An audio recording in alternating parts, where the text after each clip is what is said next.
This is one of my favorite bikes from Easy Motion. It is the Evo 27.5 jumper. 27.5 denotes these 27.5 inch wheels. They're right between 26 and 29, so you get a little bit more rolling momentum and stability and handling. They also span the cracks and stuff that you might encounter on the trail, but they aren't so large that you're going to clip your toes. And you know, they elevate the bike a little bit, but not too much. It's a great size in my opinion, but because it's relatively new and sort of used on these higher end bikes, the tires and tubes are a little bit more expensive, so keep that in mind. It's a full suspension bike, which I really like. You've got the RockShox XC30 air fork up front with remote lockout right there. It's pretty handy if you're on the trail and you're going from a downhill section to climbing and you want to reduce your bob and energy loss that way. And then we've also got the SR Suntour Epicon right here, and it's also got kind of a quick adjust right here, slow and fast, and you can kind of switch that back and forth on the fly by reaching right down. Good stuff. And this bike comes at a pretty good price point. It's $42.99, so it's significantly more. It's like $1,300 more than all of the other Easy Motion Evo bikes. They're all about $3,000, but you know, again, you've got the full suspension and some of the advanced drivetrain set up on this. So otherwise, the motor, the battery, it's kind of the same as you'd get on the other bikes. What we've got here is a 350 watt internally geared rear hub motor by Dappu. Dappu makes some of the better hub motors in my opinion, and at least, I don't know if Easy Motion tweaks them or something, but they feel more powerful. They're very zippy. Even though it seems like sort of a smaller size, in my opinion, what you're getting is a bike that's fun to ride, relatively lightweight and nimble, with a good amount of power. You know, this isn't the kind of bike like a cruiser where you sit back and it just takes you up the hill. You interact with it, and you can see down here this silver plate. That's actually a torque sensor right there. So this isn't using cadence sensors. You actually contribute more, and it feels very natural when you're pedaling along. The battery pack is 36 volt, 11.6 amp hours, and it's significantly bigger than the Easy Motion Neo series from 2014. That was 36.9 amp hours. Uses Samsung cells, really good stuff. Very cleanly integrated into that down tube. It just, I mean, the decals, everything. It's not especially large. It's beautiful in my opinion. One of the big upgrades from the last version of these battery packs and this one, aside from size, is that now they've got a charging port built right onto the frame. You used to have to take that battery pack off to charge it, and that was kind of a bummer because it looks so nice. You know, you're like doing the key and then you're popping it up and potentially banging on, especially a bike like this with rear suspension, you know, nicking the plastic or kind of scratching the top if you're setting it upside down. It's not a perfect system. As you can see, the pedal's blocking it right now. If it's plugged in and you forget and you move the bike away, you can kind of crack that plug with the crank arm here. So do be careful with that. Also, there's a different plug type on the battery than on the frame. So the charger, it's like about 1.5 pounds. It's a little plastic black thing. It works well enough, but it has like a special extra little dongle to allow you to charge on the bike versus the frame. So, you know, it's not quite as clean in that sense, easier to lose that part, but I like the upgrade. I love the fact that now you can charge it while on the bike. A couple other upgrades they've made for the Neo versus the Evo line is that the Evo line for 2015 has these tool-free wheel removal systems in the rear. So see that black lever? It's kind of spring-loaded, and you can pull it out and then kind of put it in and then crank it and bring it back and crank it. So it's almost like a wrench or something, and you've got one on each side here, so you could potentially have an easier time doing maintenance on the trail than if you had to carry around like a wrench. I would be careful doing that though, because with that TMM4 torque sensor, it's just going to be a little bit more sensitive, and you're going to want to kind of tighten it down very carefully and maybe be in a more controlled environment. There's also just a standard quick release on the front wheel, and this is sort of what you'd expect. It's nice to be able to take that wheel off, reduce the overall weight of the bike, which is about 52 pounds. I just weighed it earlier. And it also just, you know, it brings the sort of the length of the bike in a little bit if you're storing this inside, which I used to do. So yeah, it's a good system. We've got 180 millimeter disc brake on the front, Tektro Aruga E-comp and 160 millimeter on the back. So a little bit larger in the front, got good stopping power there, especially if you're going downhill. Good brake levers. I like that they're kind of color matched. I mean, beauty. That's one of the things that comes to mind when you see these bikes. They're definitely clean. Even got these Velo grips with lockers and just the same red. They used it all the way around. So anyway, hydraulic disc brakes, really sensitive. You can pull it with just like 1 or 2 fingers when you're going down the hill. And they do have motor inhibitors built in, which is great because sometimes on these Easy Motion Evo bikes, when you're in pedal assist mode, when you stop pedaling, the motor keeps going. And that could be a problem if you're like ascending and you're getting close to the top and you want to back off because you don't know what's coming up, or maybe there's a sharp turn and a cliff. You want the bike to stop it immediately, and these brakes do that. They stop you physically, and they kill the motor system. So that is great. One of the other complaints I have, though, about the pedal assist is if you're in the highest level of assist, level 5, and you're in like a lower gear and you're just coasting, maybe you hit some bumps and stuff, this chain can kind of slap around like that, bounce, and that can actually activate the torque sensor. So you could be just sort of coasting and trying to be stable, and then you hit like a rough patch, and then and the bike powers off, and that is not good. So I don't know. You can kind of adjust how you ride with the display panel up here, and I'll get to that in a second, but that's, you know, one thing that definitely stands out to me about the drive system on these. Easy Motion has a whole huge line of Evo bikes, and many of them are for the city where, you know, it's just smooth tarmac, not a big deal. And even if the bike surges a little bit, like, it's okay. When you get to off-road stuff like this, especially when you're paying more, you know, $42.99, it'd be nice if that was a little bit more dialed in, or, you know, maybe that's just the result of using a torque sensor. TMM4s are used on a lot of other electric bikes. It's not just this one, and I think that problem could kind of crop up there too. So anyway, you've got full suspension set up here, which I like, 120 millimeters of travel. If you did want to put a thud buster or change the seat post out, I think it's 31.6 millimeters. The seat's kind of hard, you know, it's not especially forgiving, but that's sort of standard with, like, you know, off-road bikes, and you can kind of drop that and be standing a lot depending on if you're climbing or descending especially. FSA, we've got a couple stacks here in the front, a little bit of a low-rise bar. Nice cockpit, you know, color matched again on the display, but it is a little bit more crowded. We've got these trigger shifters down here, and they almost come into contact with that twist throttle. You can push them forward or pull back on that one. So that's kind of nice, depending on how you know, sometimes I'm down here pushing, other times I'm using my finger up here and pulling. I like those rapid fire shifters. You've even got a little window here showing you which gear you're in. And it's the same over here. So this is a 30-speed electric bike. It comes back to the heritage of BH. They've been around for like 100 years, like 1908, I think. And they've been making bicycles. And that definitely shines through here with the drivetrain. So we've got Shimano Deore XT, 10 speeds in the rear. That's quite the gear cluster. You know, you've got a lot of climbing ability and some higher speed gears. I have noticed I'm able to hit higher top speeds with these bikes. I was just riding it in pedal assist level 5, and I was up at like 22, 23 miles per hour, which is cool. And again, pedal assist. Throttle, I think it cuts out around 20. And then we've got another Shimano Deore derailleur up front with 3 sprockets right there. So again, 30 speeds total. That's pretty good. You know, that's on the high end for a lot of electric bikes, and especially now that we see like mid-drive bikes, a lot of those don't have more than 10 gears because they don't have any gears at the bottom bracket. So if you're someone who wants that range and you want to have a lot of choices, like in terms of your cadence, this could be a great choice. Of course, it's a little more rear heavy, and the motor can't take advantage of the gears. It's just going to spin kind of at the same sort of ratio it always spins at, and it's instantaneous and it feels zippy, but it's not quite as torquey for climbing because you can't use the gears to help you out. So those are things that come to mind. I had one of these, I had the Neo jumper, and I used it for commuting to work and stuff. I just loved how soft it was, and I kind of did the weekend warrior thing. On the weekends, I'd take it out on the trails.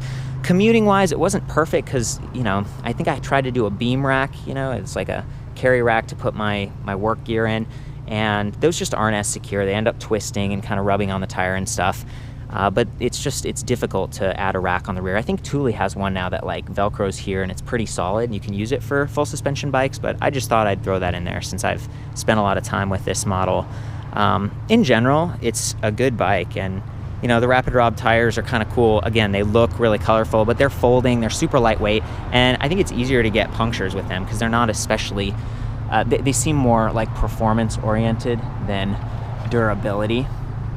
So it's 27.5 by 2.25, 2.25 being sort of like width here.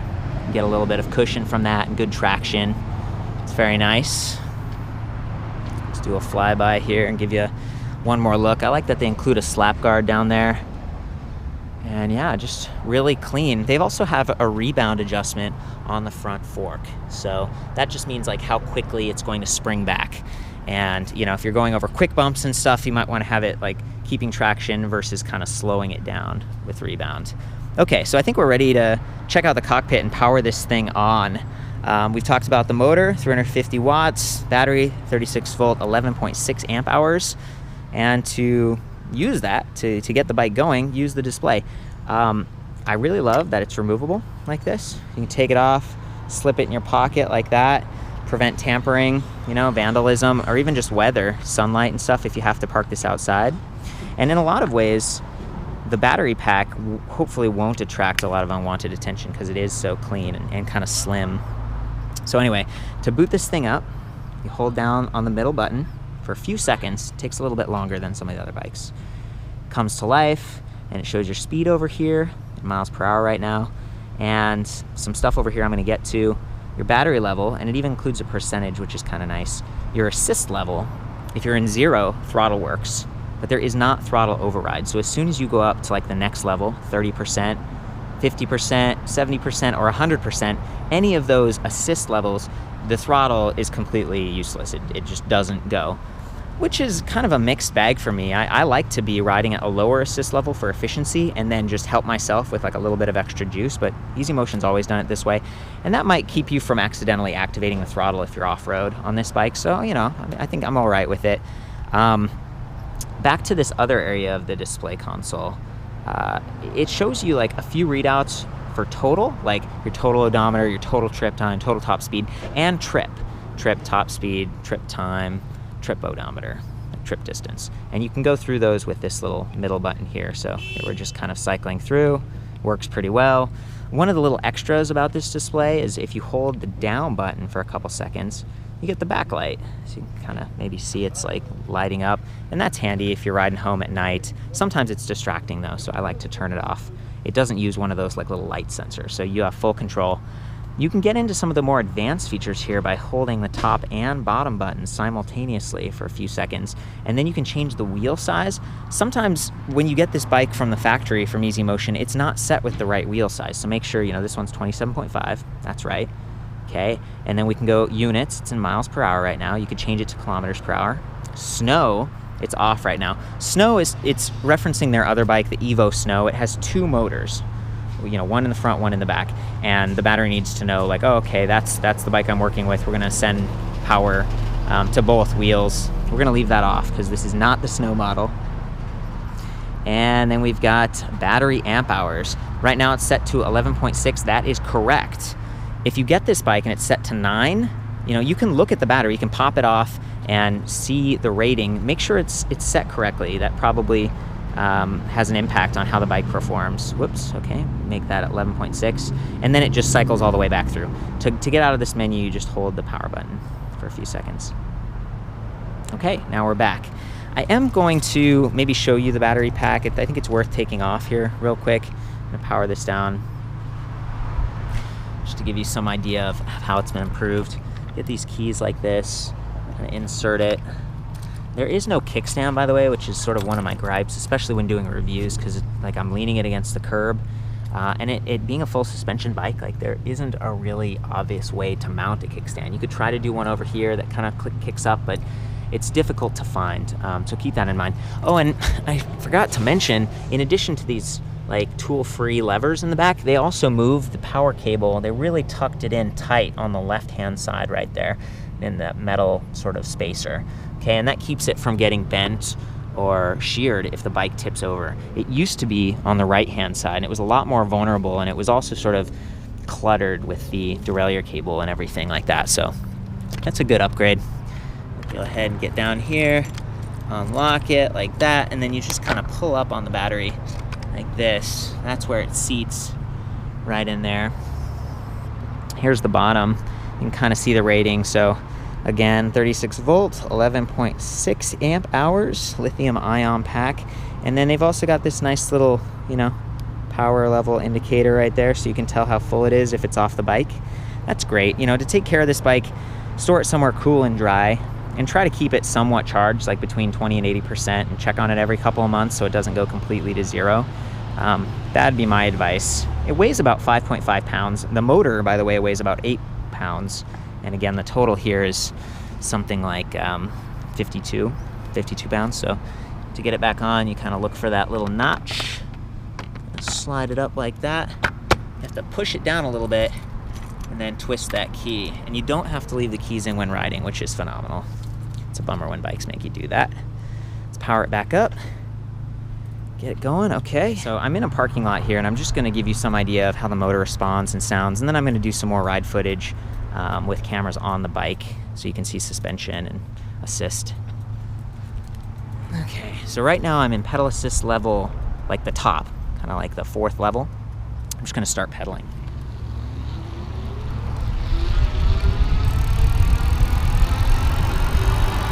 And it's still assisting me right now. I stopped pedaling, it's still going. That's because I think it might be over tightened on this bike.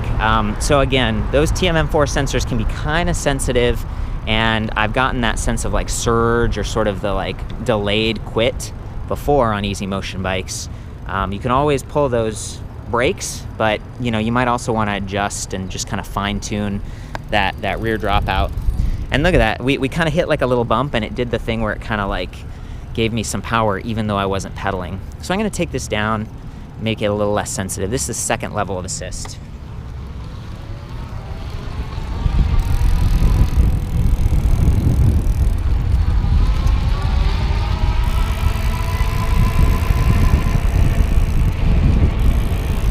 Cool, smooth, definitely like matches how hard you're pushing. It's not just like, oh, they're pedaling. It's like, how hard are they pedaling? And that's one of the great things about their system here. Now I'm gonna take it down to 0 and show you the throttle mode.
A little bit more aggressive, you know, leaning forward to get to those bars. This is a size medium. The bike comes in 2 sizes.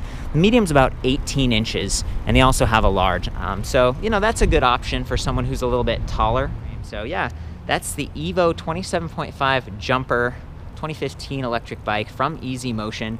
For the full write-up on this, and like all of the other Easy Motion electric bikes, I'll see you back at ElectricBikeReview.com. If you have this bike, you know, maybe you have some feedback about the TMM4 torque sensor or just your experiences with it, feel free to chime in the comments or in the forums. You know, I welcome feedback.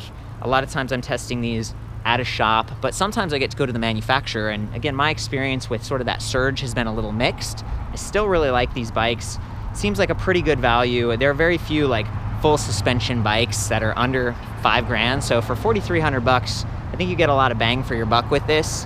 And the company uses the same batteries, the same motors for all their bikes, and they have a really solid warranty. It's like 2 years, so there's a lot to appreciate with this bike. It's definitely a lot of fun. Ride safe.